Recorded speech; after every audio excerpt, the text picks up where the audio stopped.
Safe waters for a steamboat cutting their way through the brown waters of the Mississippi. Great hard waters. I myself have stood at the wheel in the pilot house, leading the river, watching the shoal waters rippling dark and treacherous, picking my way through the sandbars and snags. When I was very young, every boy along the river had a dream of being a river pilot on one of the great steamboats, like the Alex Scott or the Grand Turk. And I myself have had that job and opportunity in my youth. But then that's another story and not what you came for tonight. You want me to tell my story of Tom Sawyer and his adventures on and off that river. Some people say that Tom is me in my youth. Well, maybe some of me is in Tom, as it is the author's prerogative to incorporate some of his thoughts and experiences into the words and deeds of his passengers. Now, one or two things more before we begin. This is what you might call a dream play.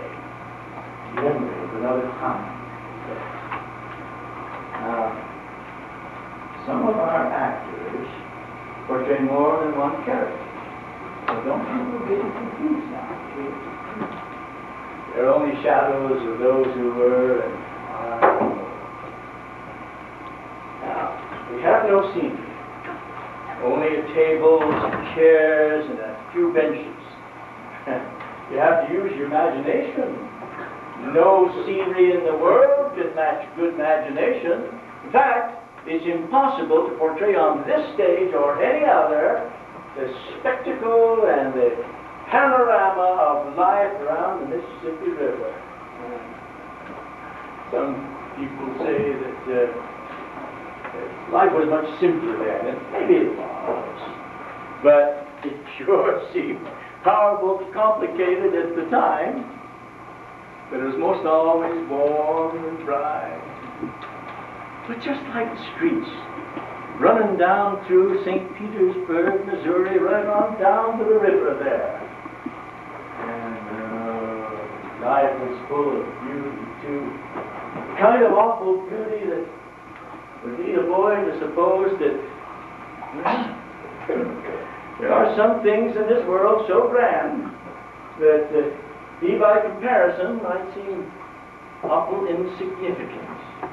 Tom himself has sat on those rocks down there by the river, by the wharf, watching the summer sunrise Now the hidden birds piping is developed into a jubilant riot of music.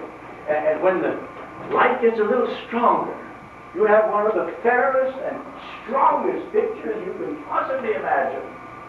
The river is a mirror. And you have reflected in it the shadowy leafage and the rolling shores and the receding capes pictured in it. And when the sun gets all up and casts a pink flush here and a brown gold haze there or purple haze right where it will yield the best effect, you begin to think that you have something well worth remembering. Now, how are you going to put all that on the stage? It's impossible. Right here we have a fence. It's a long one. It goes 30 yards long, all the way down to the corner and around. See that fence? See the length of that fence, can't you? Well, of course you can. Isn't imagination a wonderful thing? Now, it's Saturday morning. It's spring. But the sun has gotten up so high and hot, but the hot, dusty roads are sending up shimmering heat waves and,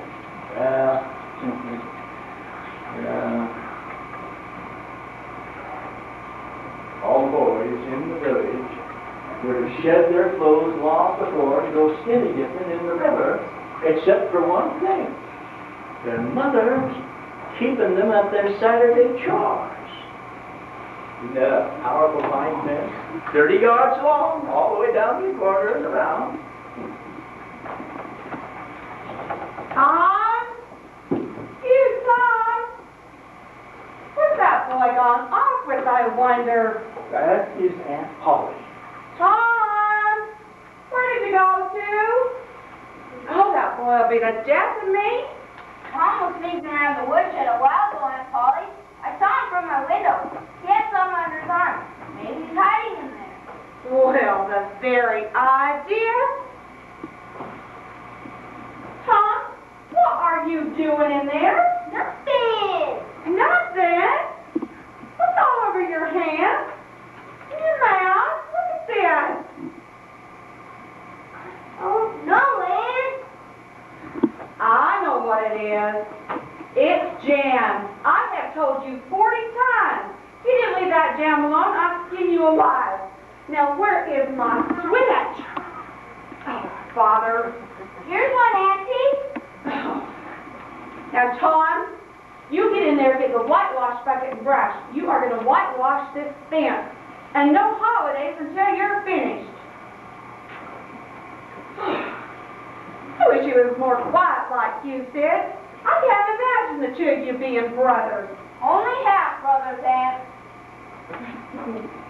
Well, whole or half, I wish you was more quiet. Not so full of old scratch, adventurous, and troublesome ways.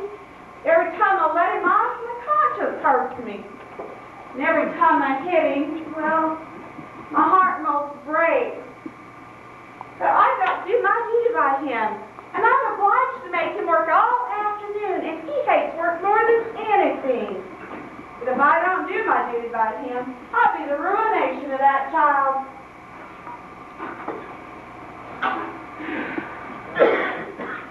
Now, Tom, remember, 3 coats, and I'm watching you. Come along, Sid. I'd sure rather have a licking. She never licks anybody. Whacks them over the head with the filth. And who cares if bad-eyed bites and dumb? She talks awful, but the talk don't hurt. Anyway, she don't cry.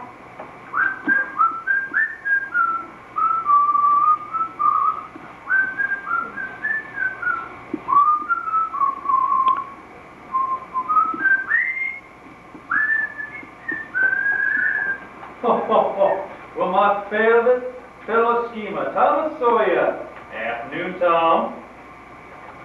Hard at work, I see. Yes, sir, hard at work. But I'd rather be swimming or fishing or anything. Ain't that the truth, son? I think every man knows just how you feel. Say, you know that Miss Sonia Harper? One that seems to have a twinkle in her eye for me? No. No. Well, strange, but I've seen a twinkle in her eye for that young, dashing defense attorney, Mr. Harper. I'm a little confused. Therefore, son, I reckon I'd do what every man would do in my place. You know what that is? No, sir. Go fishing. But damn it, you know the fishing holes. When might I likely catch a bass? Like down by Miller's Pond, biggest. Tom, you've been... Oh, good afternoon, Dr. Robinson. And my duty clear, you're more beautiful every time I lay eyes on you. And you, well, I was just telling my young friend Tom here what a fine job he's doing. But I better be going. Afternoon, ma'am. Afternoon, Dr. Robinson. And you, maybe I'll see you at home. Now there's a fine young man. You could be just like him too if you put your mind to it. Now remember, 3 coats, and I'm watching you. I'd sure rather have Lincoln. That don't last long. Buffalo gal, one shot, and dance by the light of the moon.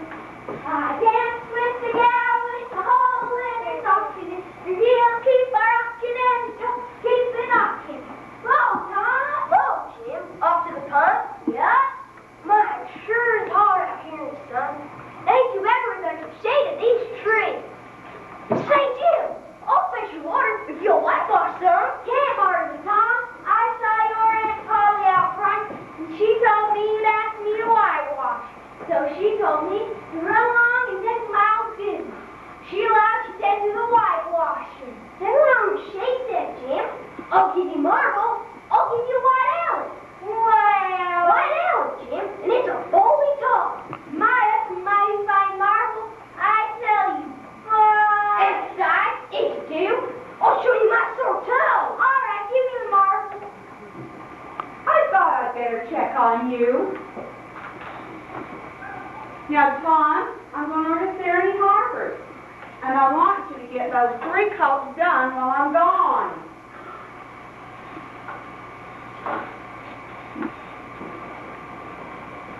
Everybody will be coming by to adventure soon. Nice stuff.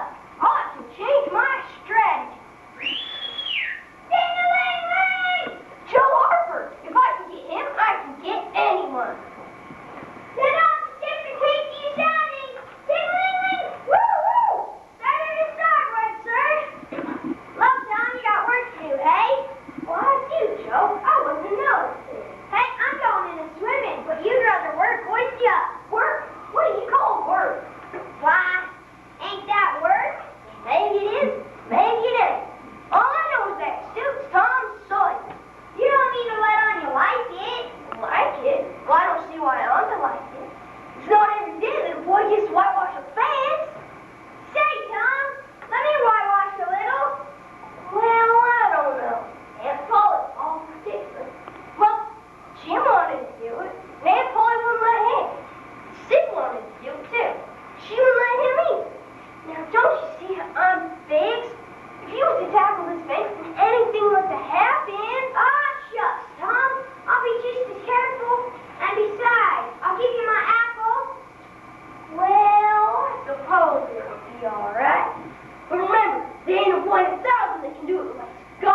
So it went. Boys came to jeer and remained to whitewash, and when the strength of one played out, there were always plenty others to fill the ranks. Tom had a right idle time of it all the while, and then she got 3 coats of whitewash, plenty of company for Tom to play with. If Tom hadn't run out of whitewash, he'd have bankrupted every boy in the village.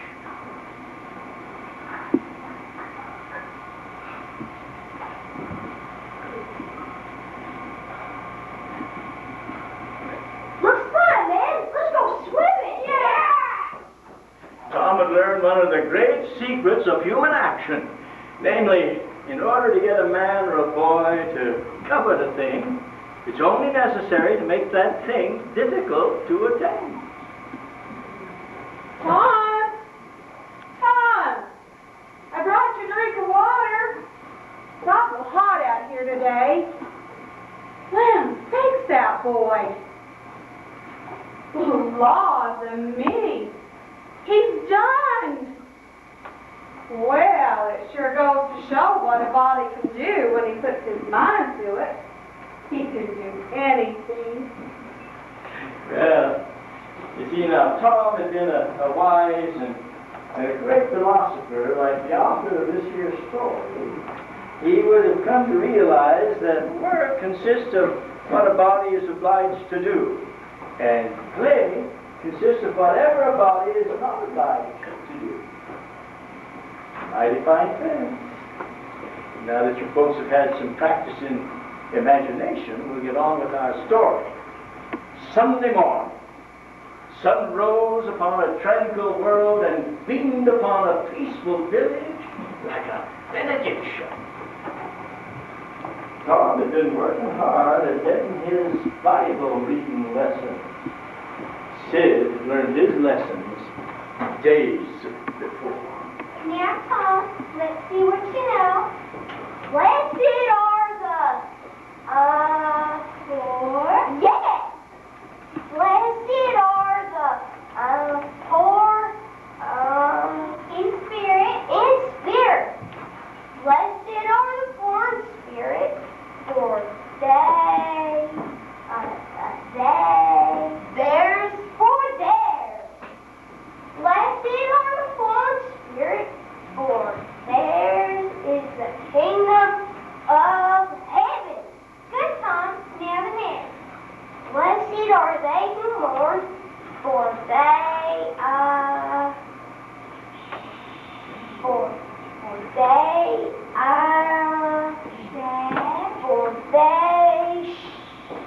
oh, don't know what it is. Shall. Be quiet, Sid. Hold on, Tom. For they shall what? Why don't you tell me, Mary? What do you want to be so mean for? Oh, Tom, you must go and learn it again. He'll never learn it. Well, too. He's been on the same verse for 3 weeks. He'll never win a Bible. 10 more verses and I'll have one. I'll show you who will win a Bible. Come along, children. We mustn't be late. Have we learned all our Bible verses for today yet? Some of us have. Come along, Tom. Now don't lag.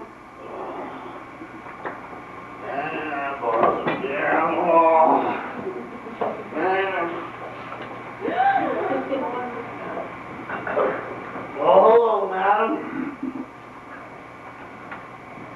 Ladies. Thomas, how you doing? Hi, Mom. Mr. Potter, could you kindly keep out of our way? I don't think your aunt likes me too much. Well, I got news for you. My blood's as blue as yours, bluer even. Hey! Hey, it's the first stage of horse manure. You better go, Mom. You've been drinking. Drinking? Of course I've been drinking. I'm always drinking. I dig graves 1 feet deep and drink 6 bottles of whiskey with every one. What a horrible person. Potter, come here. One talk. Come here. Come on, Well, you want a drink? Come How here. about you? You want one? Come on, Adam. You know what he called me? Dessert. Sis. Boys. Hello, Jeremy. How are you feeling? I feel just fine.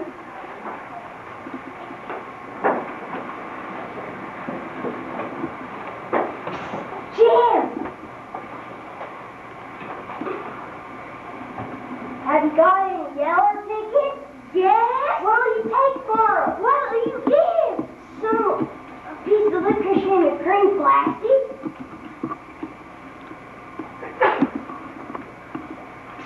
Billy!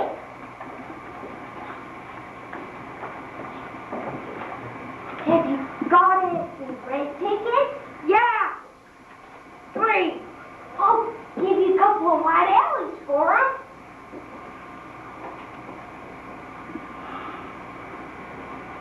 Joe!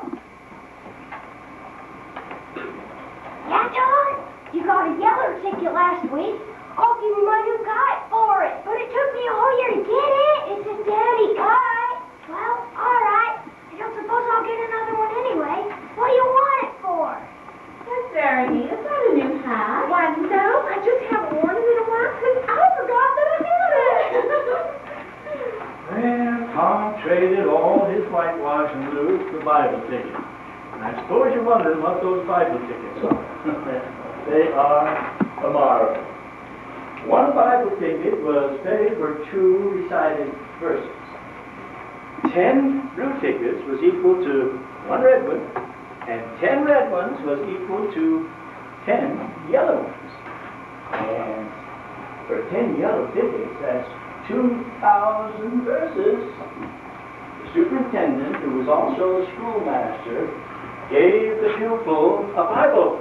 And the delivery of that Bible was such a rare occasion, and the students so great and conspicuous for that day, why every scholar's heart was fluttering for new ambition, and it would often last for as long as a couple of weeks.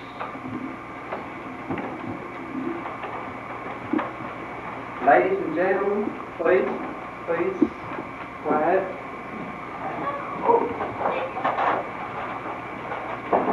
Now, children, I want y'all to sit up straight. Sit up straight. You too. Sit up straight.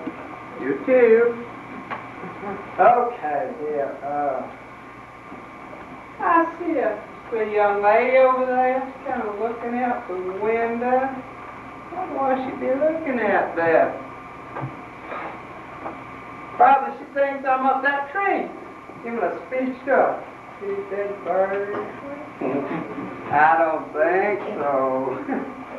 Today we are so honored to have a very special guest, as well as the common gentry, when we get here anymore. We have with us today Mrs. Dorcas Althea Thatcher. She is the wife of the Honorable Judge Jonathan Thatcher and their daughter Rebecca Alma Thatcher. Come on up. I really would like to give you a good introduction here. Mr. Dobbins? Not now, Thomas. But I have 9 yellow tickets, 9 red ones, and 10 blue ones. I want a Bible. Thomas Sawyer? You a Bible? Here are the tickets. Oh, my. You can't read. I can too. Well, very well then. You shall have your Bible. Mrs. Thatcher, I'd really like to introduce you to Mr. Thomas Sawyer. Apparently he's learned 2,000 Bible verses. My, 2,000 verses is a great many, and you can never be sorry for the trouble to learn them. For knowledge is worth more than anything in this world. It's what makes great men and good men. Now, you wouldn't mind sharing with us some of what you've learned. You no doubt know the names of all the 12 disciples. Could you please tell us the name of the first 2 that were appointed? Well, Now, Thomas, answer the lady. Don't be afraid. You know this. Now, you'll tell us, won't you now? The names of the first 2 disciples were? David and Goliath? Boy, let us draw a curtain of charity over the rest of this scene. Well, Tom, they took me from school next Monday morning, had a right fine time of two up on Carter's Hill, playing Robin Hood with Joe Harper, and they went bounding through the trees with shirt tails flapping in the breeze, wearing only their long-tailed shirts and suspenders for sashes, wielding their lance swords. They had a marvelous time up on the hillside.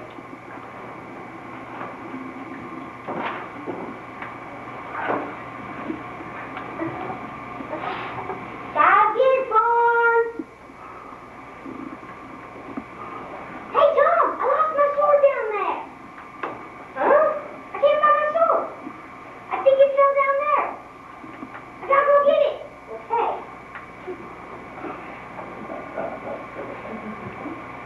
Well, you can imagine these boys were having a right good time in their minds, even if they weren't out in the middle of the whole hillside, making the country looking for all the world like Sherwood Forest. Well, we're going to see them come on strong here in just a quick moment.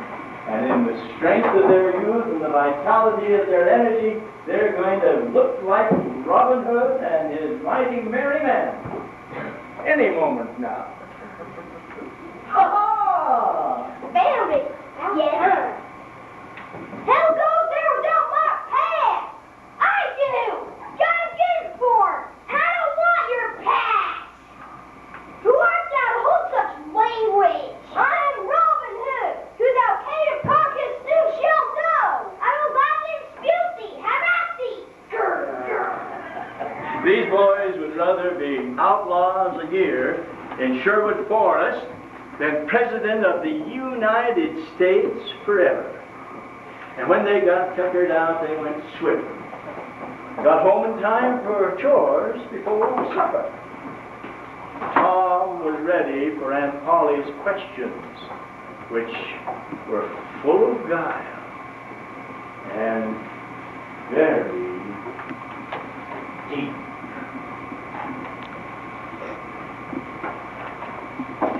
Middling warm in school today, wasn't it, Tom? Yes, sir. Powerful warm, wasn't it? Yes, sir. Bet you wanted to go swimming, didn't you? No, not very much. You're not too warm now, though, are you? Some of us put our heads after school. My dad can't see. Be quiet, Sid. Well, you didn't have to undo your collar where I sewed it just to tuck your head, did you? Oh, Father. Well, I thought for sure you'd play hooky and went swimming. But I'll forgive you this time. Well, now, I didn't think you saw us call with white thread. This is black. Sid! Why, I did saw it was white thread. Sid, I'll whip you for that. Hang that, boy. Can't I ever learn anything? Mama, why are you so hard on Tom? Mom, I don't want to be married. Sid, would you go get the pail off the porch? Yes, Aunt Polly. I don't want to be hard on him, Mary, but he's got more tricks in him than a traveling salesman. He never plays a one alive, and how's the body to know what's a-coming? I'm laying that sin and suffering for the both of us. And that's the Lord's truth. Aunt Polly! Chucking Jew caught that man, Foley. Hang that boy if I don't lick him good this time.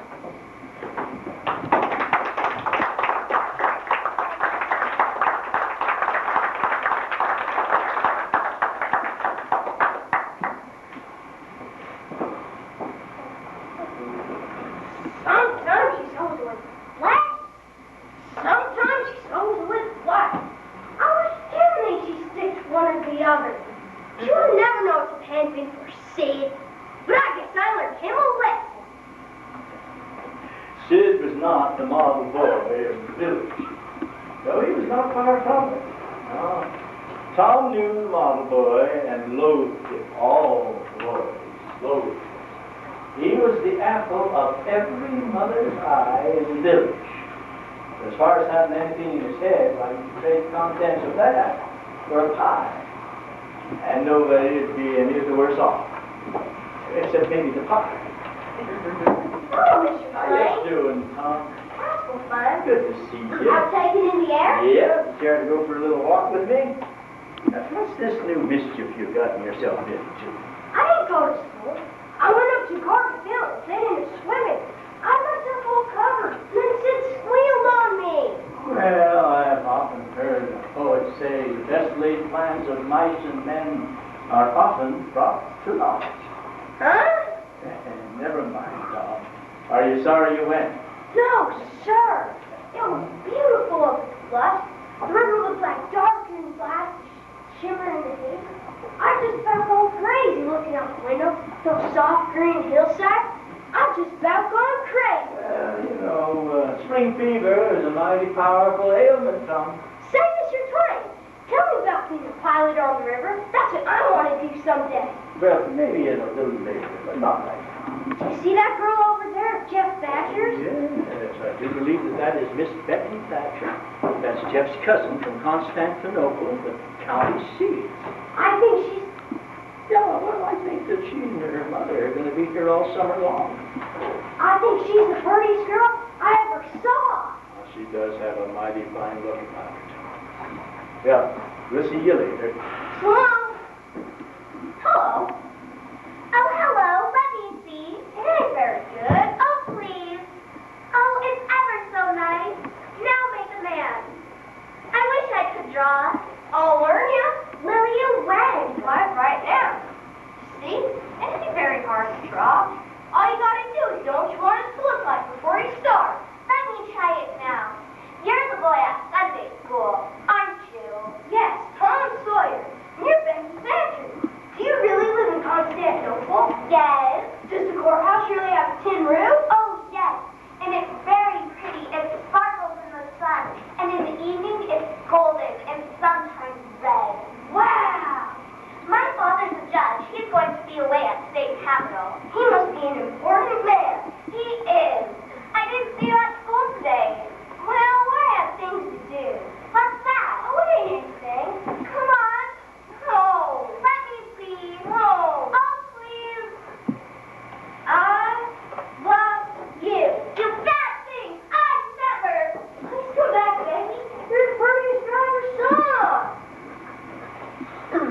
Hello, Perry. Hello yourself. What you got in your sack? Dead cat. Really? Let me see. Where'd you get him? Bottom off your boy. Say, huh, what's dead cats good for? Good for? Cure work with. I know something's better. Bet you don't. What is it? Spunk water. Spunk water? I wouldn't give a darn for spunk water. Did you ever try it? No, I ain't. But Bob Tanner did. He went and stuck his hand in an old stump where the rainwater is. In the daytime? Certainly. With his face in the stump? Yes, at least I reckon so. Did he say anything? I don't know. Aha! Talk about trying to cure work such a flying full waste as that.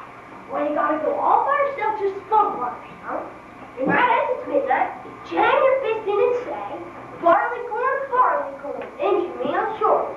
Spunk water, swallow these words. Then you walk away quick, 11 steps of dry coast, turn around 3 times, and then walk home without talking to anybody. Well, that is the way Bob Tanner done it. You can bet not. He's still the warmiest going to town. I've taken off thousands of walks that way. Sometimes I even take them off with a bee. Yep, a bee's good. I've done that. Say, how do you cure warts? Dead cat. Why, you take your cat and go and get to the graveyard long about midnight, when somebody that was wicked's been buried. When it's midnight, a devil will come, or maybe 2 or 3. But you can't see it, son. You can just hear like the wind. And when they're taking that fellow away, you heave your cat at him and say, devil follow corpse, cat follow devil, corpse follow cat, and I'm done with you. Did you ever try, huh? No, but old Mother Hopkins told me. Well, then I reckon it's so then, because they say she's a witch. Say, Hucky, when you gonna try it? And I reckon they'll come after old Hot Blue tonight. But he was buried Saturday.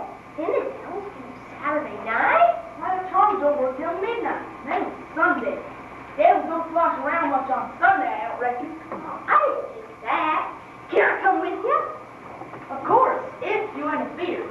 Beard taste, right? When you meow? Yes, and you meow back if you get the chance. Last time you had me meowing around to old man Hayes got thrown rocks at me, saying, darn that cat! Well, I couldn't meow that night. Annie was watching. Well, soon Lucky, go on, Mom. Let me tell you about that boy, Huckleberry Finn. He was the juvenile outcast of the entire village. Son of the town no good, and cordially hated and dreaded by all of the mothers in the town. Because he was idle and large and mostly because all of their children admired him so and longed to be in this forbidden society and wished that they dared be more like him.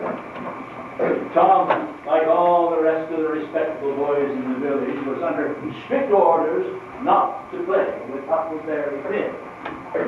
So he played with him every time he got the chance.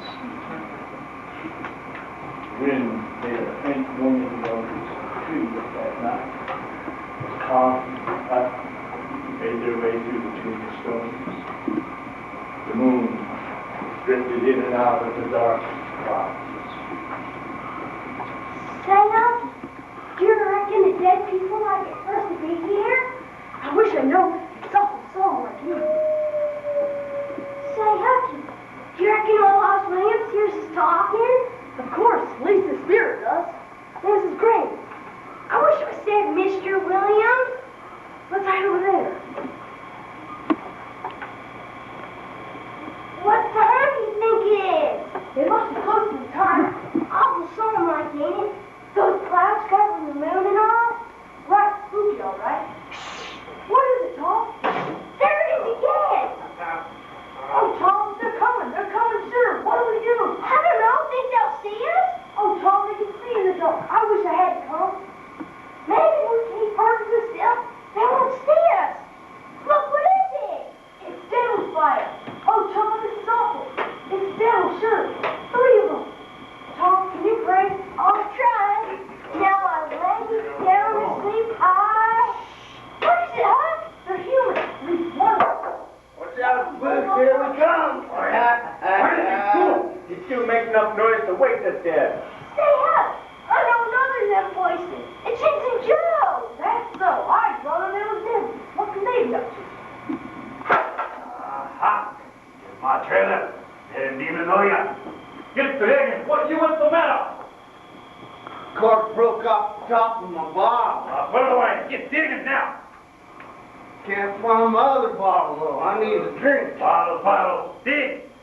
All right. I buried them. I dig them up. It's all the same to me as long as I get my pay. You must be drunk, Huck. I think I hear something. Oh. Now wind. Now hold him in. Before the moon comes out and someone may see us. Wait, Sawbone. You'll have another 5 or we nowhere.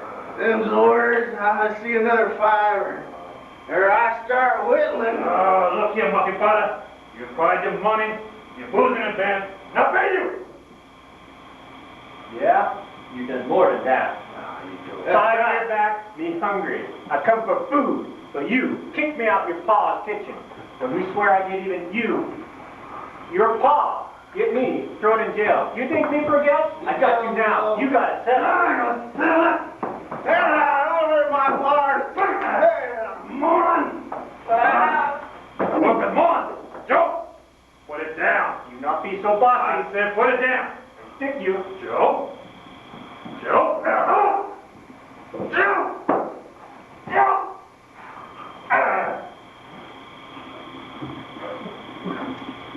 There. That score settled. Did you see that?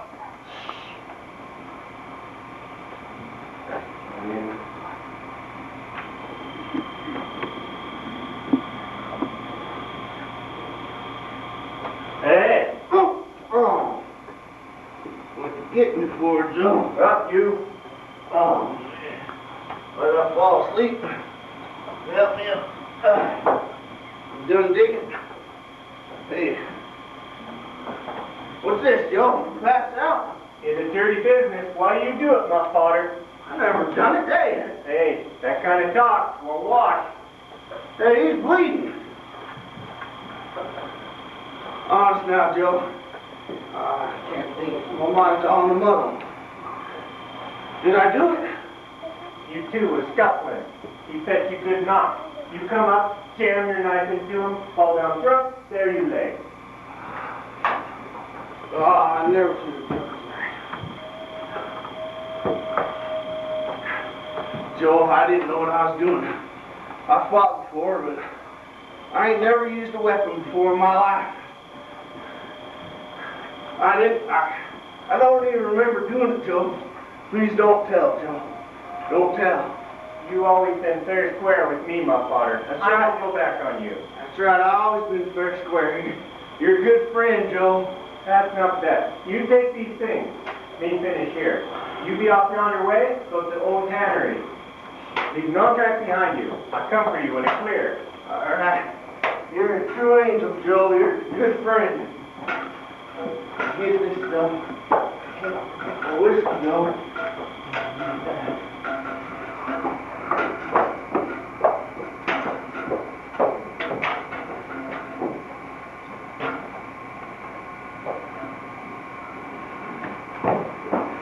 The devil take you both.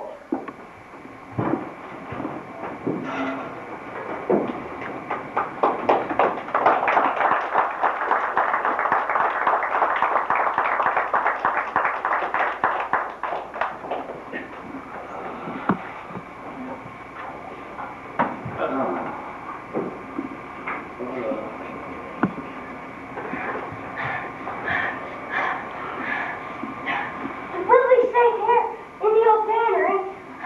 I got arrested. What do you think will come of this? If John Robinson dies, I reckon a hanging will come of it. That's what I was thinking. If anybody tells, let Mom Potter do it. He's full of Well, Mom was knocked out. Do you think he could hear anything? Do you think he could see anything? By jingles, that's so, Tom. He was full of liquor too, Tom. I can see that. Huh?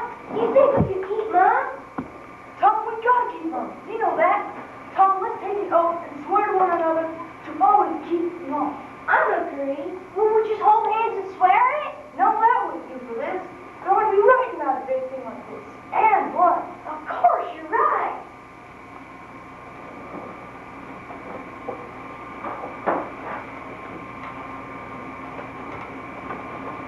Huck, Dan, and Tom Sawyer swear that they will keep Mom, and if they ever tell, to drop down dead and rot. Now, cut your finger, put your blood right here. Tom, does this keep us from ever telling? Always? Of course, we drop down dead if we ever told. You know that. I reckon. Someone's gonna die, surely.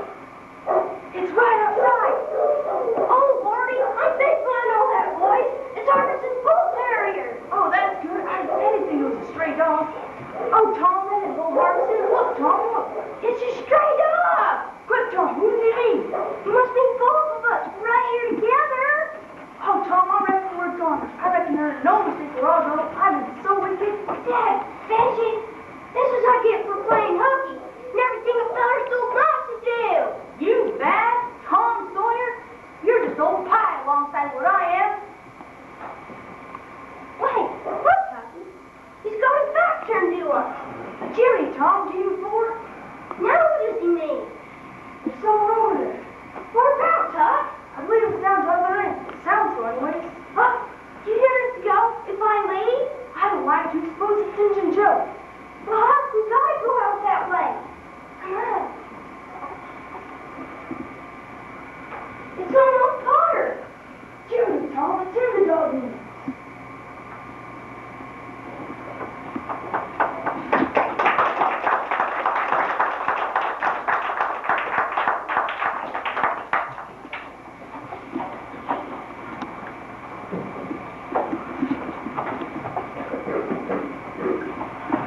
Tom!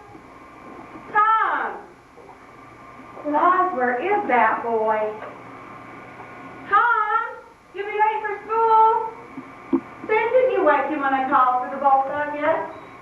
Jerson, Auntie. Tom was out awful late last night, and I thought he should sleep a little longer. What do you mean awful late? He slipped out when the clock was striking 10. Thought I wasn't asleep. Thought I wasn't asleep when he came in, too. Well, when did he come in? I don't know, but it was early in the morning. He broke the string I tied the window board. Sid, I'm ashamed of you, Tattletale. But Aunt Polly asked about Tom. Now, Mary, it's not exactly Tavern. Not exactly. I did ask about Tom. Well, good morning, sunshine. Good morning, Aunt Polly. Mary.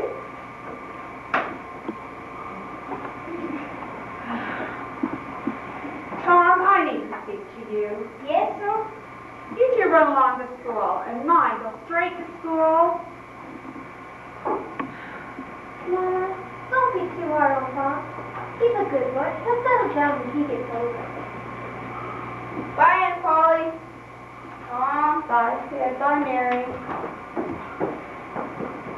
Now, Tom, I'm not going to ask you where you went last night.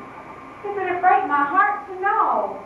Sorry, Aunt Polly. I don't do it anymore. Well, if you want to go about and ruin your lives, then so be it. I just can't help you anymore. Please forgive me, Aunt Polly. Oh, Tom, I'm tired. I'm just wore out. Please don't cry, Aunt Polly. Can't stand it when you cry. More terrible than 1,000 whippings. Oh, I haven't done right by bringing you up. My poor dear sister's boy, and I failed her. I'm sorry, Aunt Polly. How do I say now? You run along to school. Yes, Aunt Polly. I am sorry.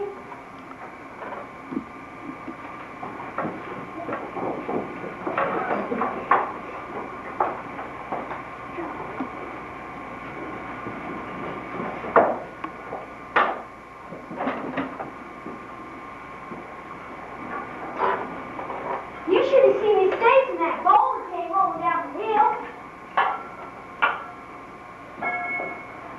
Hello, Tom. No, Tom. Did it hit him? Bounced right over his wagon, but scared him to death. His old black face turned almost white.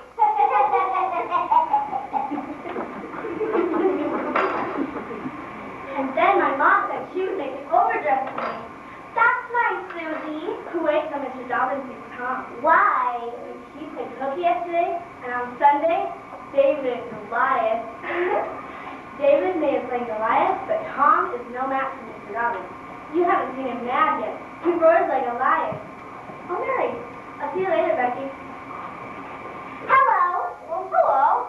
May I sit by you? Sure. I'm sorry I got mad at you. Will you draw some things for me today? I suppose, if you want. At recess? Do you care for rats? No, I hate them. I do too. Live ones. I mean, dead ones who swing with the string. No, I don't care for rats at all. Say, Becky, was you ever at a circus? Yes, and my pa's going to take me again sometime. I've been to a circus lots of times. I'm going to be glad when I grow up. Oh, that will be nice. They're so lovely, all spotted up. They get slathers of money, most $1 a day. Ben Rogerson. Say, Becky, was you ever engaged? What's that? Well, engaged to be married. No. Do you want to be? I don't know. What's it like? Well, you just tell a boy you won't ever have anything with him, and then you kiss, and that's all. Kiss? What do you kiss for? That? Well, everybody does that. Everybody? Yes, everybody. Becky, do you remember what I wrote in the dirt? Yes. What was it? I shan't tell you. Shall I tell you? Yes, but some other time. Oh, no, now, Becky, please. I wish for ever so easy. Now you whisper to me. Turn your face away and I will, but you mustn't ever tell anybody. Need I won't. Now, Becky, it's all done by the kids.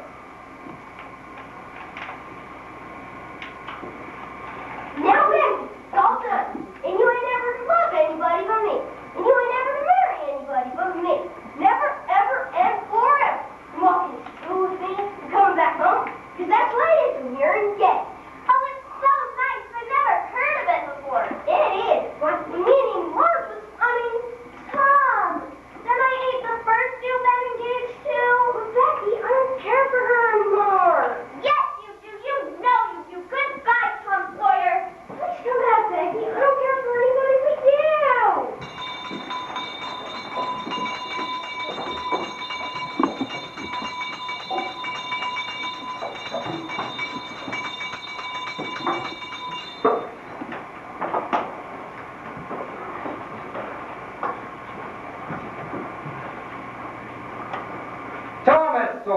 Joseph Harper, come here right now. You two played hooky again yesterday. That's 3 times in 2 weeks.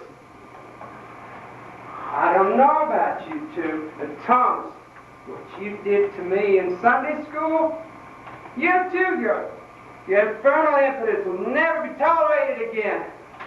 You, Thomas, you two are both going to receive the lickings of your miserable life. But Thomas, you're first.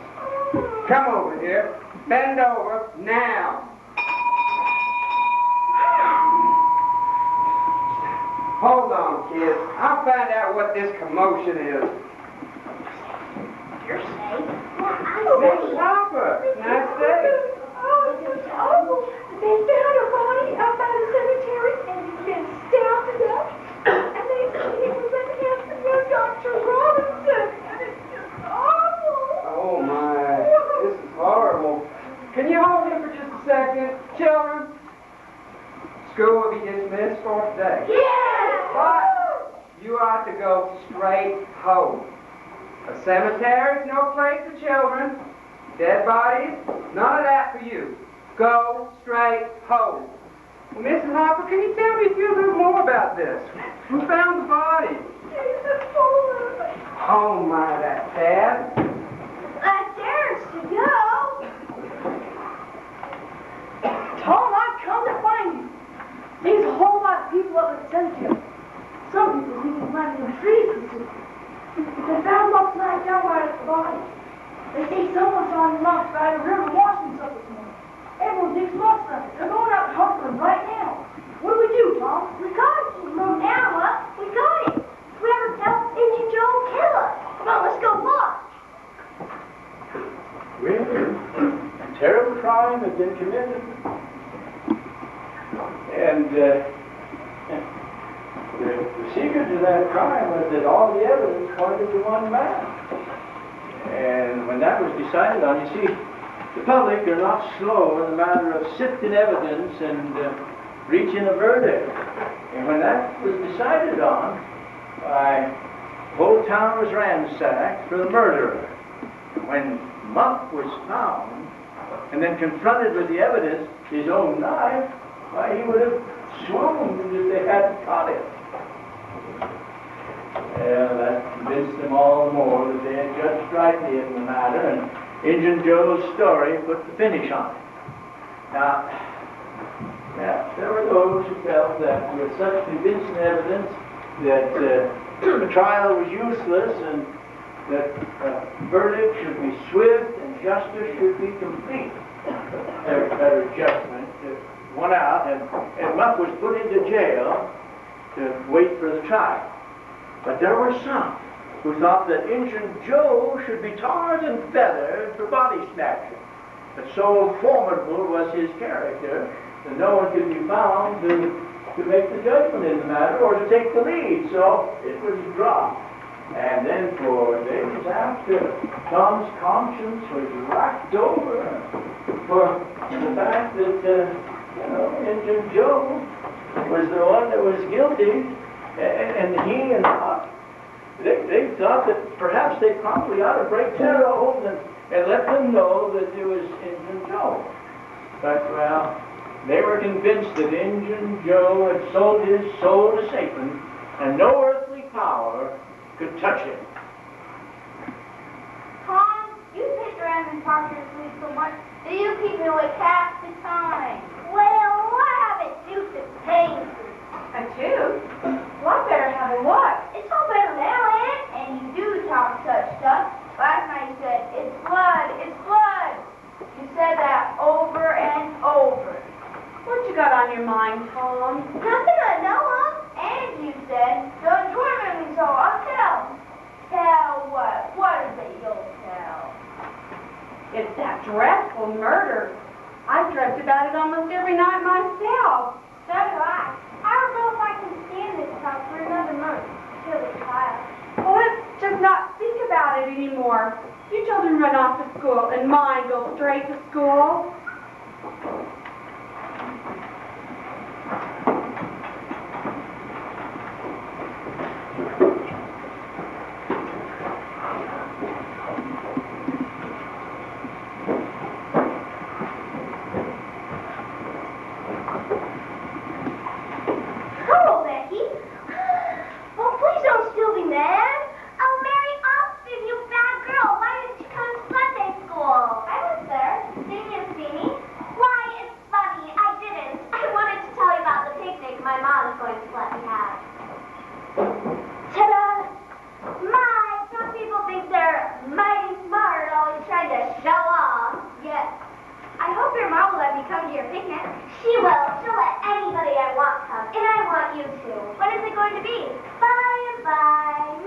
about vacation.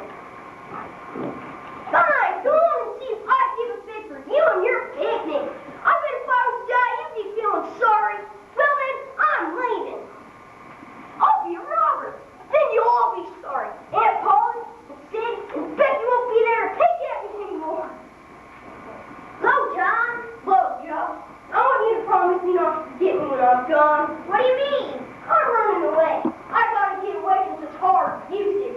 I'm running away and I'll never be back. Well, wait, Tom. I was going to ask you not to forget me. Huh? I'm running away to be a hermit. My ma lets me take me to dream I don't know nothing about. Bye, dogs, Joe. Let's go together. Instead, let's be pirates and live a life of crime. I'm with you, Tom. Pirate City. Hey, Joe and I are running off to be pirates. You want to come? I don't know. What does pirates have to do?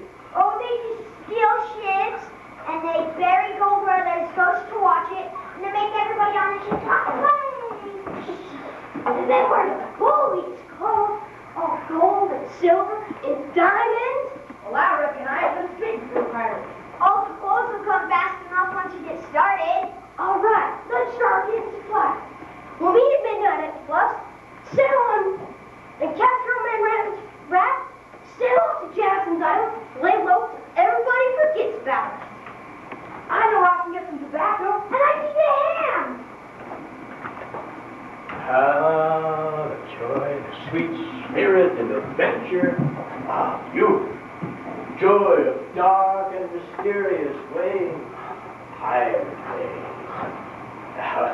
They all set off collecting supplies as becomes pirates.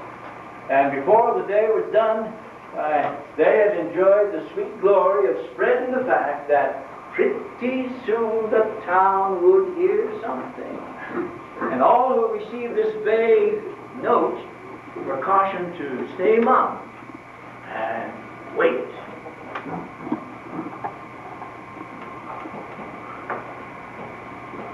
Finally, the dread hour of midnight arrived.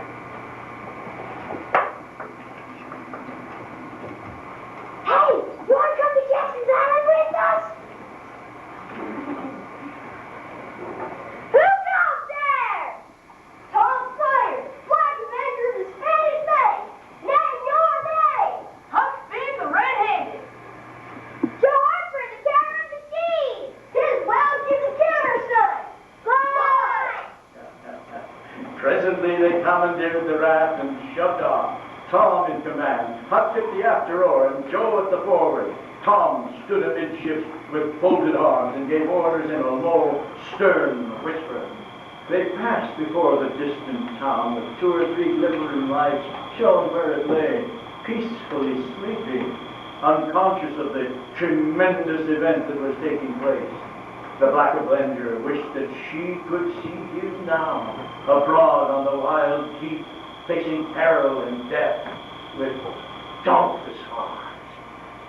They reached the island with jubilant feelings, and for 2 whole days, life was glorious.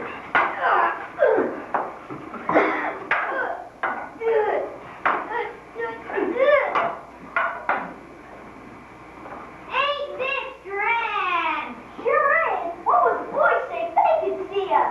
Why, they just gotta be here. Ain't that so, Husky? I reckon anyone's on to it. I don't want nothing better than this. I don't get enough to eat generally, and here they can't come and pick at stuff. Why, it's just a life for me. You don't have to get up morning, go to school,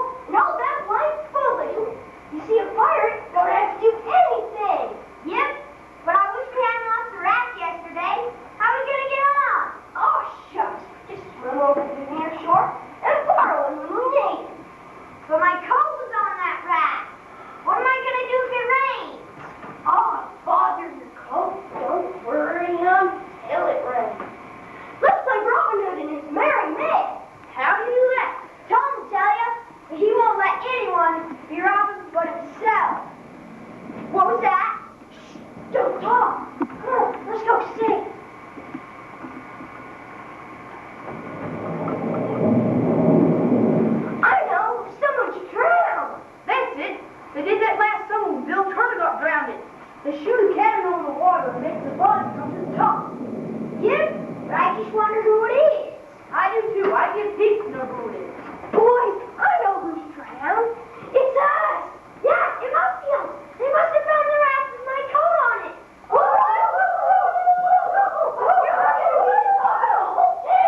Yeah, but I bet they miss us too. Bet they feel sorry for us, especially them that's done us some kindness. Yep, nobody misses us. Of course they do, Puppy. Because when a body's done, everybody misses it. The person. Or me. So, I'm just going over there. I'll swim over to near shore, catch a ferry boat over to Aunt Polly's house, near everything. Hey, I'm coming too. No, you ain't. Besides, I'm the captain, and it won't do to have too many of us go.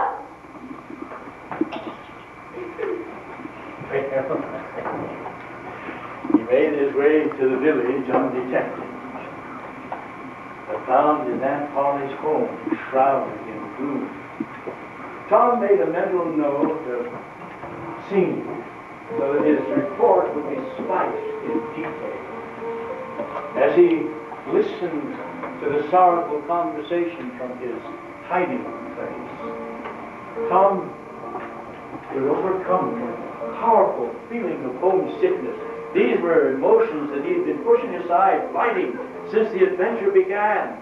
He thought maybe he would leave a note, let them know that they were not dead. But before he could give that a second thought, a devilish plan took form in his head, and all thoughts of homesickness fled in a marvelous, mischievous plan that he had in his head. By morning, he was on his way back.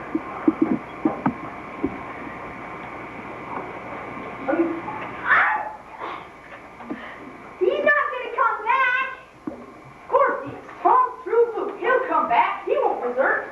Oh yeah? Then where is he, I'd like to know. He's not here by noon. I'm leaving, and you can't stop me. Baxter, you can settle yourself down. And what's up saying with Mr. Broad the River? I snuck into Aunt Polly's house and heard everything. Aunt Polly and Mary were right in. You're not always there, Joe. Even Sid was missing. They said nice things about you, Hut. How did my mom look? Terrible? Dead? Sorry she whipped you when she threw out the dream herself. Oh, boys, let's give it up. It's so lonesome here with Joe. There ain't any better fishing place than here. I don't seem to care for fishing. I want to go home. For Joe, there ain't any better swimming place than here. I don't like swimming when there's nobody to say I can't do it. I want to go home. Fine, let the crybaby go. I reckon you want to see your mom. Yeah, and you would too if you had one. We'll stay, won't we, huh? You like it, don't you? I don't know, Tom. I'm kind of tired of this here life too. I don't have it, Mom, but I'd like to go back. It was getting so lonesome anyway, so now it'll be even worse. Let us go too. No, I mean to stay. I wish you'd come. Now you think it over. We'll wait for you when we get to shore. You'll wait a fine long time. But hey! I was gonna wait to tell you till later, but since you're deserting me, I better tell you now. When I was over at Aunt Polly's house, they were saying if they couldn't find our bodies by Saturday, they were going to have our funerals on Sunday. So I was thinking that you don't mean to. I'm thinking, do ya? We sneak into the church on Saturday night and appear when they're having our funerals. Splendid! I can see their faces now. Them's fine, Tom. Them's fine. Why, it's just the thing a pirate would do. Come on, let's go swimming. Yeah!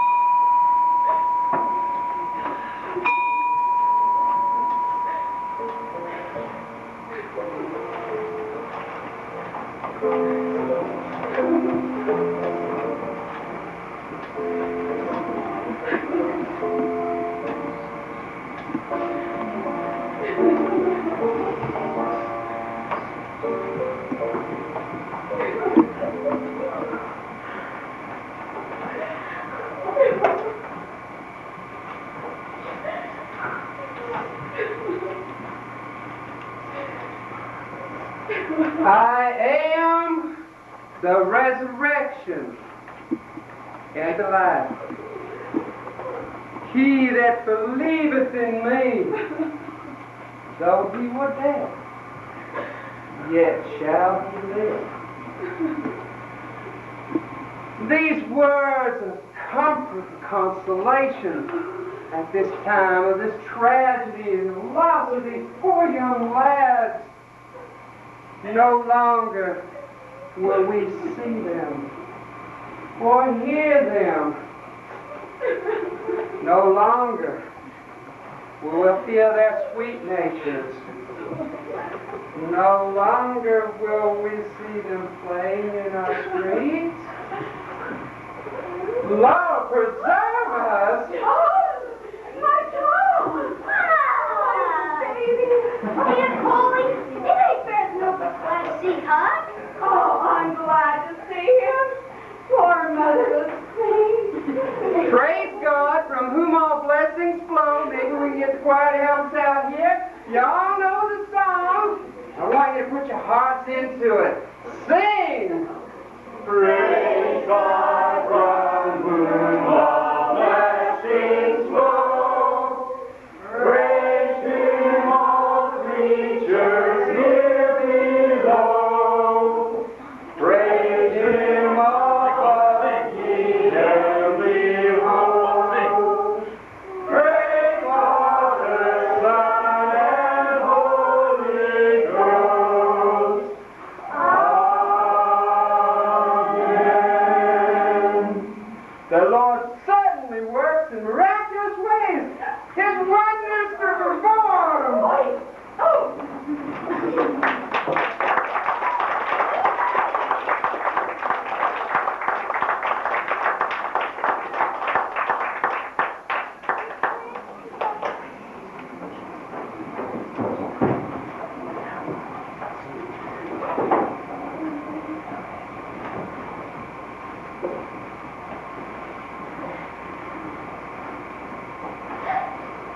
The boys are skinny dipping, so we're gonna go spy. So you can go refresh yourself for 15 minutes.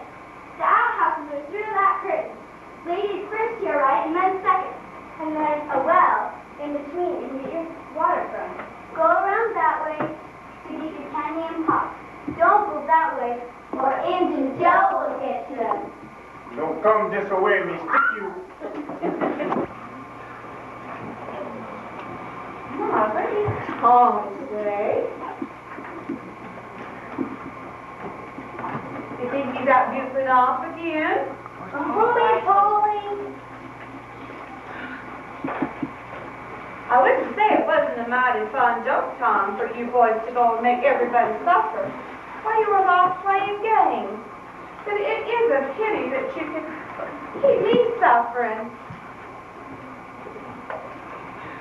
Yeah, you can come all the way over to your funeral. Why couldn't you just, give us a sign? Well, let us know that you weren't dead. Just run off. I believe you would have, if you thought of it. Would you, Tom? Well, it was a spoiled everything. I hope that you loved me enough that you would have somehow showed me that you cared.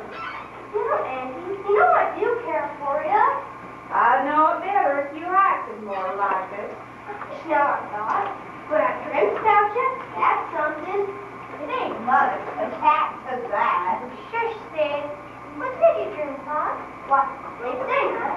Aunt Boy was sitting by the bed. Sid was sitting by the workshop. And you, Mary, was sitting by him. Well, so we did. So we always do. Hi, Sid. Go on, Tom. And I dreamt back Joe Harper's mother was here. Why, she was here. Did you dream any more? Oh, yes, lots. So, you know, Try to recollect, can't you? it seems to me that the wind. It blowed Try harder, Tom. Yes, do try harder. I got it. It blew the candle. It did. Go on. And it seems to me that the same flat, I didn't leave the doors open. And we didn't shut it. I did, just as I in here, didn't I, Mary? Let Sarah and Harper try to tell me that there's all this rubbish about superstition. Go on, Tom. Oh, it's all just getting as right as that now. Can't just sit it over that. Oh, Mrs. Jean. And then you begin to cry. Oh, mercy on us. Then Joe's brother said that he was the same way. And she wished he had clicked and would throw out the cream herself. It couldn't be more true if you'd seen it happen yourself. And then he said, I don't think I said anything. What did he say, Tom? He said, I think he said that he wished I was better off where I was growing up. And if I'd been a little bit more well-behaved sometimes. There, did you hear that? It was your very word. And Aunt Paula shut you up sharp. Now, see, Sid, I told you, there's something about dreams. You do it anyway, whether you're asleep or awake. Number one. And then there was a lot of talk about dragging the river. That was our funeral on Sunday. And you and Mrs. Harper left, and then she left.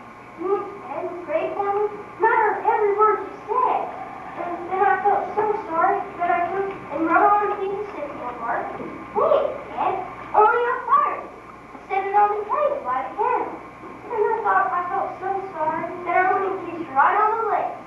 Did you, Tom? I'll forgive you everything for that. It was very kind, even though it was only a dream. Now, hush, Sid. You children have hindered me long enough. Now, run along to school. I gotta tell Sarah and Harper about this. Pretty thin, as long as the dream is that without any mistakes.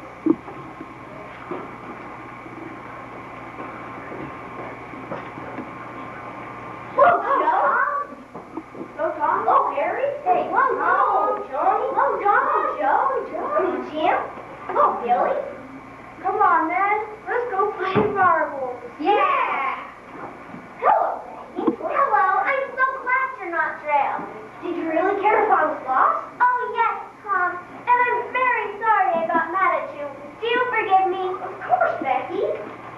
My mom's going to let me have a picnic at the cave. Will you come? Are we still engaged? Of course, Tom.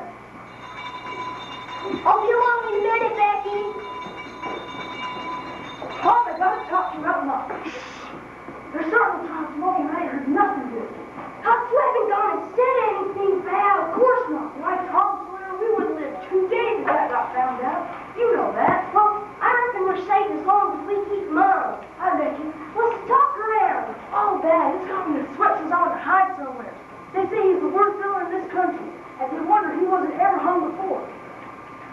I reckon he's a goner. I reckon he ain't no account, but then he ain't ever done anything to anybody. Well, he's been in touch with me. I wish we could get him out of there. Oh, we can get him out, Tom. Besides, wouldn't you look good? They catch him again. Why, you got 3 days lynching. And they do it too. I'm taking him to tobacco tonight. Wanna come? I'll meet you after school.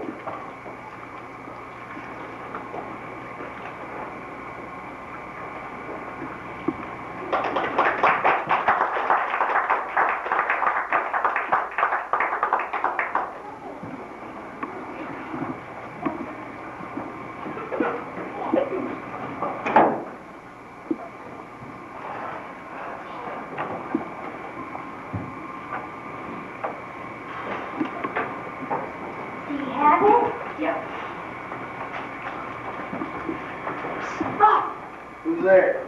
Tom and Huck, we brought you some tobacco. Tom and Huck, my homeliest friends. That was a mighty fine trick you boys played on everybody the other day. It's Tom's idea. Sounds like young Tom. You prime comfort to see a couple of friendly faces when the body's in such a muck of trouble. Thank you boys for coming to see me. Here, shake my hand. Yours will have to come through the bars. Mine's too big. You guys got small hands, but they'd help old Muff if they could, wouldn't they? Hey, thanks again, guys. So long, girl. What are you gonna do, Tom? What are you gonna do?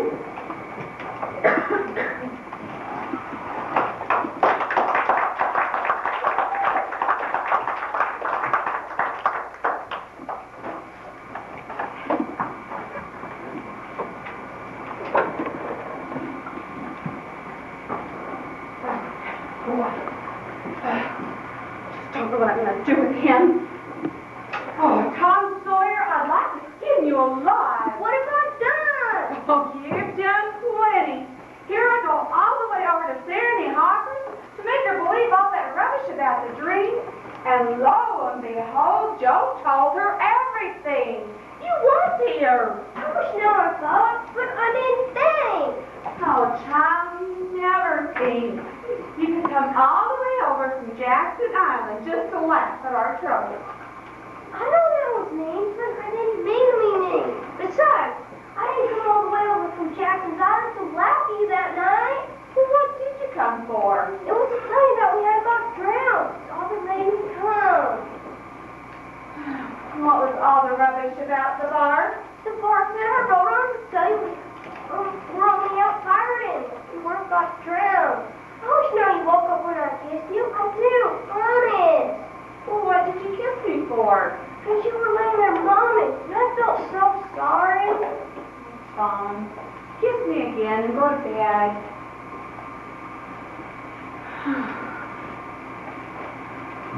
That sure was a good lie. I sure hope the Lord will forgive me for telling me all these lies. But I really dares to look to see if it is a lie. I don't think my heart could stand it.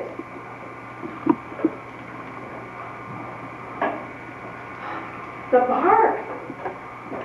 Oh, Tom. I could forgive you a million sins for this. She blessed Tom many times through the night in her prayers, slept like a child wrapped in a marvelous dream. Tom, on the other hand, spent a beautiful night, for conscience is a terrible companion. When he closed his eyes, he saw Aunt Polly weeping over him. When he tried to push that vision out of his mind, there was Muff Potter taking her place, or worse, Injun Joe. Along in the night, a terrific storm came on, and it was filled with driving rain, and awful flashes of thunder, and blinding lightning. And he was convinced, there was no shadow of doubt in his mind, that all this hubbub was about him. He figured he had taxed the forbearance of heaven to the extreme of his utmost possibility, and that this storm was to destroy him. Well, it may have seemed to him a waste of pump and ammunition to kill a boy with all of this, but it was certainly something that was worthwhile as far as knocking the ground out from under an insect like himself. Yeah, by and by, the tempest spent itself and died away. And Tom figured that, well, maybe he had been spared. But his conscience continued to plague him. And for 2 more nights, while the trial of Muff Potter drug on, his sleep was a horrible torment until he made a fatal decision.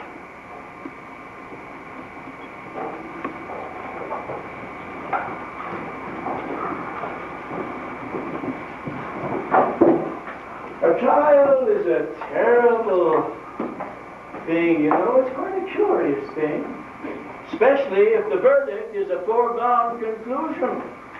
All that's left is the argument to satisfy the citizens' minds that they had judged rightly in the matter, and that all that was left was that satisfaction that knew that they were justified in the way they felt about that culprit. Your Honor, by the oath of the citizens, particularly the entire Bishop family, the simple words of above suspicion, and might I add, has not been refuted by the defense attorney, by cross-examination of simple questions.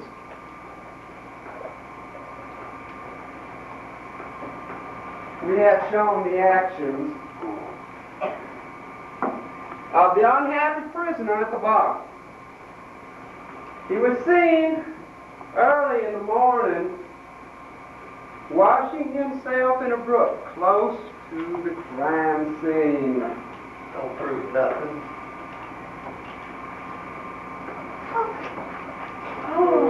His knife was found near the victim's body.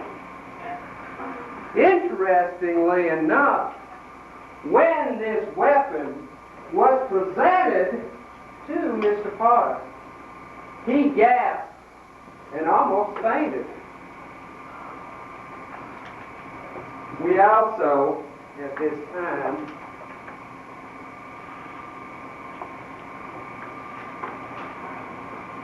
need to let you know that we have sworn affidavits, several in fact, but most important is the one from Mr. Joseph, Mr. Injun Joe. You sold me out, Joe. And his former wife, Jennifer Bolingbrook, Sienna, and Courtney. They have stated that an argument ensued over money. In this argument, Mr. Potter took this knife and stabbed Dr. Austin. By the way, Miss Harper, you ever wondered why Mr. Harper looks so much? Objection, Your Honor. This weapon killed Doc Robinson. We rest our case. Afternoon, Your Honor. Before we begin our legal discourse, look around, Your Honor. Look around. Look at this town. Town loved that handsome young doctor. Doctor was with you the day you arrived in this world. And you, young lady, you found that young doctor most handsome, didn't you? Yes, indeed, ma'am. And Your Honor, with us in the courtroom today is a heavy heart. Miss Harper carries a heavy load of grief with her, ma'am. Well, I'm not a doctor of medicine, I'm a doctor of law. Your Honor, I know, Minister. Sit down. Here's my card, ma'am. You need a consultation. And then a final question to note, Your Honor. Yesterday at the viewing of the body, when I went to pay my respects to that handsome young doctor, and when I looked up down the coffin at him, saw him laying there, a strange sensation came over me. Felt like it was me looking at me and me looking down at me. Mighty strange, Your Honor. But as the defense begins our legal discourse, we would like to point out, Your Honor, that we have changed our plea and shall not offer such a plea. Your Honor, we'd like to call the bench Thomas Sawyer. Have a seat, son. Your Honor, I object to Sit this. down. Have a seat, son. Pay no attention to that drunken prosecutor. Thomas Sawyer, there as well with you the 17th of April, about the hour of midnight. In the graveyard? A little louder, son. Please, don't be afraid. In the graveyard? In the graveyard, mm-hmm. Tell me, were you anyone near Horace Williams' grave? Yes, sir. I see. Just a trifle louder, son. How near were you? As near as I am to you. I see. Duly noted, prosecutor. And were you hidden or not? I was hid Where? behind the elms that are on the edge of the grave. Mm-hmm. Anyone with you? Yes, sir. I went with. What? Never mind mentioning your companion's name. We shall call him later. Did you carry anything there with you? Only. Remember, my boy, truth is always respectable. What did you take there? Only a dead cat. Your Honor, Hush, the you. dead cat, And you the too. only thing it has Hush, common you. with this is that stank. Sit down. Fine point, prosecutor. Your Honor, defense shall produce remains a dead cat later. Now, son, tell us, what in heaven's name were you doing in the cemetery with a dead cat? We went to your woods with it. Mm-hmm. Probably not a remedy that good young doctor would have recommended. Is that right, ma'am? Your Honor, it's not so important to establish why young Thomas was in the graveyard, only that he was there. Now, my boy, pay no attention to this drunken prosecutor. Tell us everything that occurred. Tell young Wood, son, don't be afraid. Well, we went to Pure Wars with the dead cat when Dr. Robinson, Mom, and Injun Joe came, and there was a fight, and Mom was knocked down, and Injun Joe... Tom Sawyer, me kill you for this. As usual, the fickle world took my father to its heart and received him as freely as it had abused him before. But that sort of conduct is to the world's credit, and you ought not to find fault with it. Tom's days were days of splendor and exaltation, but his nights were filled with horrible visions of Injun Joe wreaking his terrible revenge on Tom and Huck. The town was scoured, the countryside was scoured, no Injun Joe could be found. Eventually, Tom and the rest of the village kind of forgot about it after months. Figured that Injun Joe had left the territory, and there were much better, more important and happy matters to take care of. Now, you children, all stay together. Come back here, boys. Come back here. Okay, now everyone take a partner. You can get candles from Mr. Biggs at the cave entrance, and everyone keep together and don't wander off, all right? Don't push over there. Hurry, children, come quickly. Oh, Becky, this picnic is such fun. I'm going to McDougal's cave. It's so exciting. Come on, Susie. I'm coming. Oh, Becky, ask your mom to stay at my house tonight. All right, I'll ask her. If she says yes, I'll meet you at the ferry boat landing. Wait for me. Say, Beck, instead of you going to the park tonight, we'll come right up the hill to the Widow Douglas.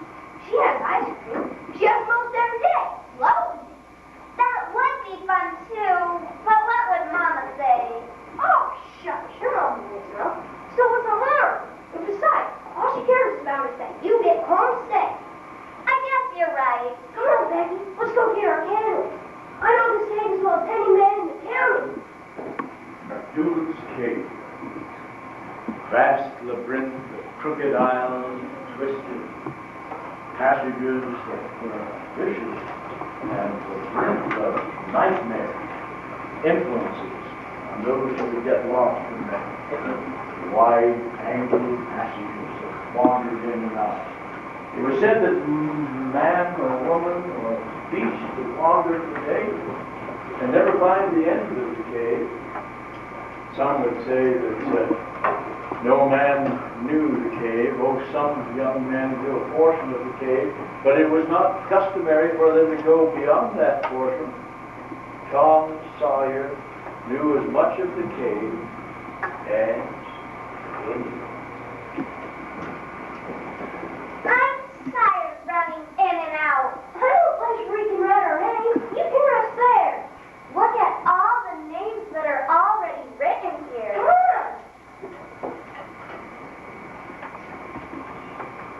Everyone needs to start back to the cave entrance. It's getting late.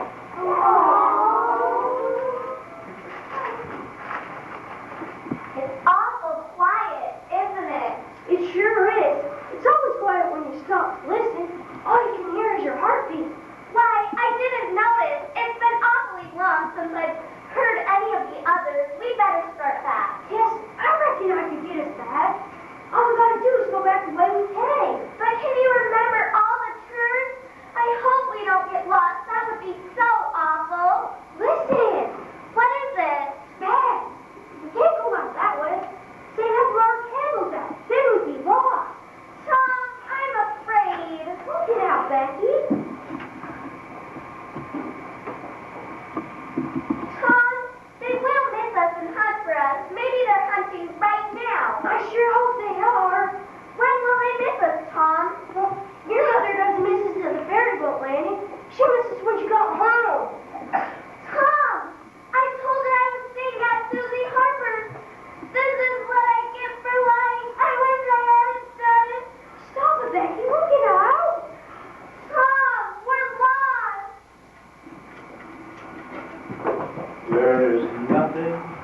terrifying as the pitch blackness of the cave. You cannot see your hand touching your nose. Your eye is blind. It cannot comprehend the depth of the darkness. And then there's that fearful echo of voices, minute drops of water, and that heartbeat thundering across the damp, musty clay walls. This depth of stillness laid its clammy hands on the hearts of both Tom and Becky. Outside the cave, it was Sunday morning. The town was up and on its way to church, and everybody was enjoying a great Sabbath day.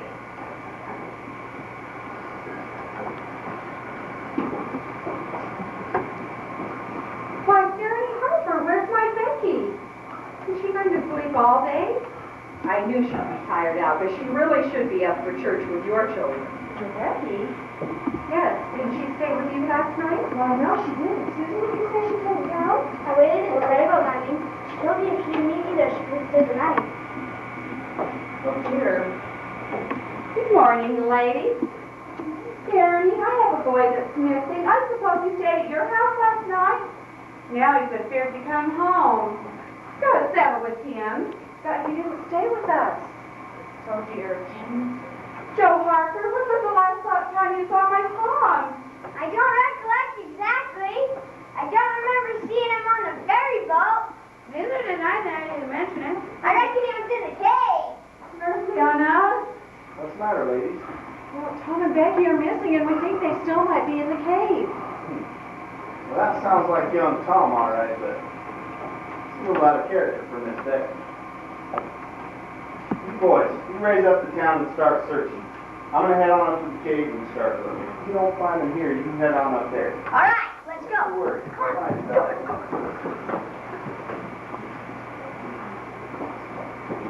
The alarm swept from group to group, and in 20 minutes, the whole town was up and searching.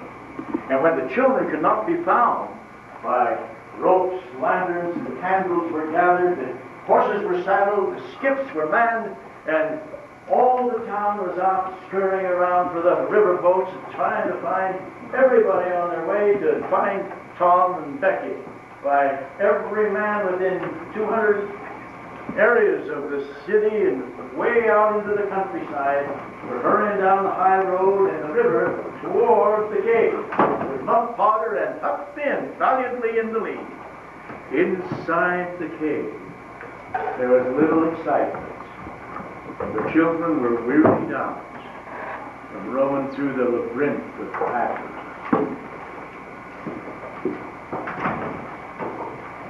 I can't go on, Tom. Here, sit over here. Maybe you should go to sleep and get some rest. Oh, how can I get sleep? I wish I had never woken up again. Well, get out. But Tom, what happens when our candles go out? We can't see our way in the dark. We'll just have to go slower and feel our way along. It's lucky I brought some extras. But those pitfalls, we can't see them in the dark. We've only come across 2 pitfalls.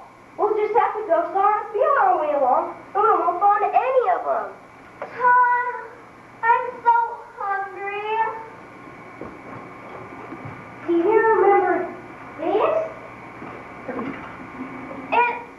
It's our wedding cake. Yes, I wish it was as big as a barrel. But it's all we got. I bring it all the way from the picnic.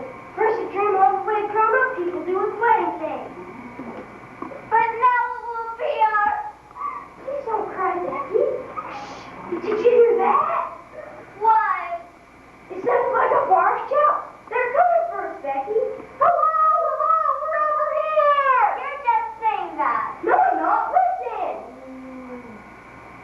Call again, Tom. Hello.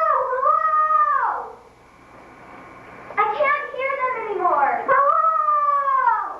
Hello, Tom Sawyer. It's Joe. You come to me, Tom Sawyer. I'm going to kill you. There's a pit over there 100 feet deep. Water at the bottom.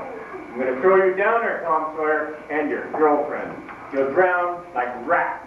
Please, Mr. Joe, I hadn't hell. Now you have to die. Oh! Put him down, Joe. Well, Potter, That's right, Joe, and I ain't drunk this time. Now put him down.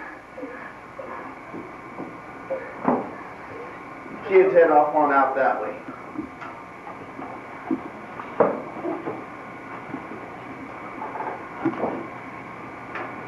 I stick you like I stick Doc. We'll see who gets stuck, ain't you? You funny, man. Come on. Now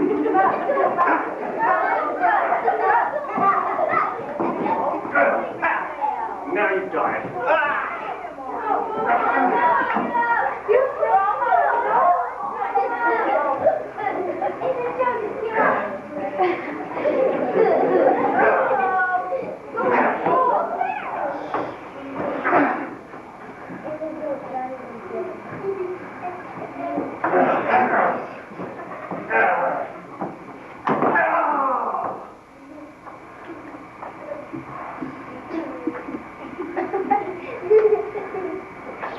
Now you die.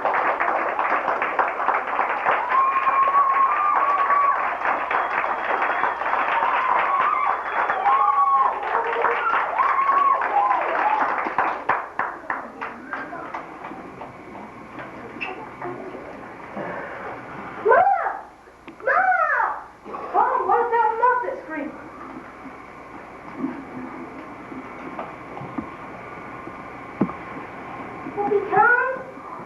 But I told you youngins to get out of here. You could have killed us all. Not you, Grandma. Well, Tom here, he's a real hero. You saved my life, Tom. And I'm glad I got the chance to do the same for you. Suppose you're going to get the reward for finding Injun Joe now. Me? But you! I just came along when you found it. Made sure it got done right. Now let's get out of here. I'm tired and there's a whole posse of people looking for you. Well, there was mighty rejoicing when Tom and Becky were found. And both of them were made heroes for finding them. Tom and Becky were heroes for being found. And that would have been the end of it, except for one thing.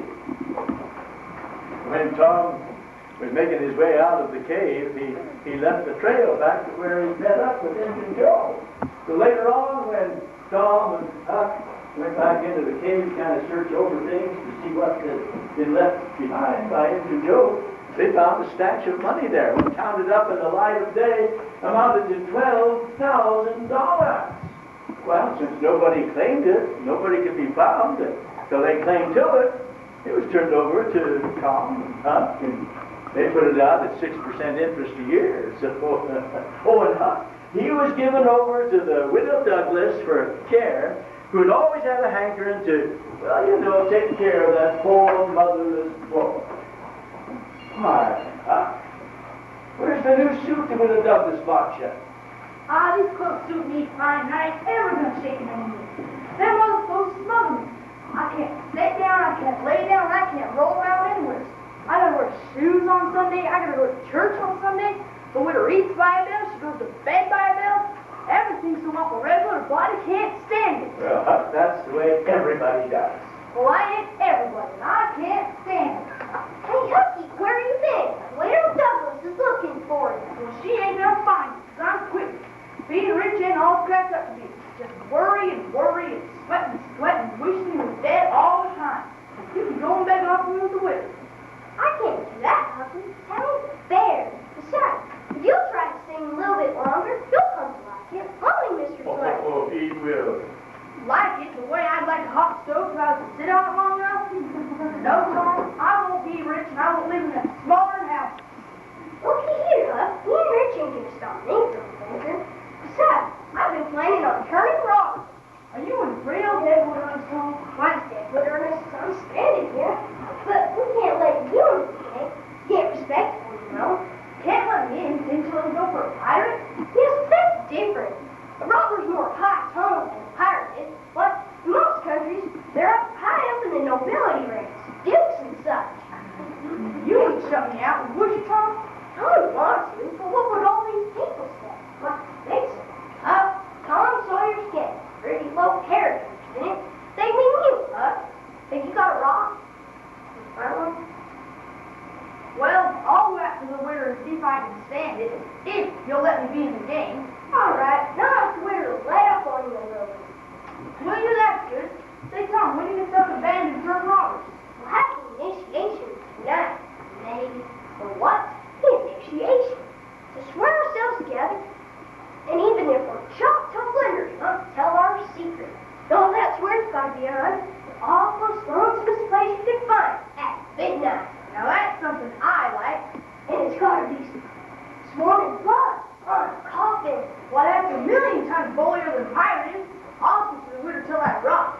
And if I get to be a regular river robber, and everybody talks about it, well, I reckon she'll be glad she snaked me out of the west. I think so too, huh? Well, so long, Mr. Twain. Good to see you, boys. Those are my boys. What you got I hope for, you huh? like them. I'm powerful fond of them myself. And I think maybe I just might do a sequel to my story. I'll probably call it The Adventures of Huckleberry Finn. Thanks for coming, folks. Y'all come back and see us again sometime, yeah?